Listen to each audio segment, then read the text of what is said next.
Itu orang kata belajar dari pengalaman. Pengalaman yang kita hadap sendiri. Supaya projek kita tak sangkut. Tuan-tuan jangan tak belajar pengalaman. Puak ni sakau, main belah ayah bangkah balik. Hampa lah bodoh. Jangan.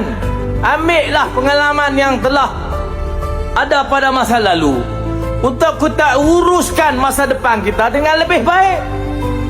Maka kita tunggu saat panggil mereka balik. Hampa nak maintain harga tukar, hampa nak buat harga baru. Baik tak baik kita? Supaya pada masa depan bila mula pembinaan, hampa kena sanggup. Kalau hampa nak maintain harga tu juga, kita dah buka ruang. Jadi perkara tu sedang diuruskan oleh agensi, oleh JKR.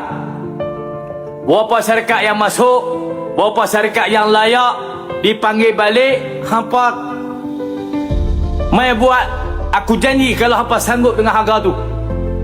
Itulah yang berlaku. Bukan kita batai. UMNO Kedah kata kita batai. Umum tak ada buat lagi batai. Kami orang cerdik je oi. Kami ambil daripada pengalaman masa lalu supaya tak berlaku macam LRA. Kita panggil balik, tanya dulu. Boleh buat tak boleh buat harga hampa sebut tu? Kalau tak boleh buat, kita tender semula.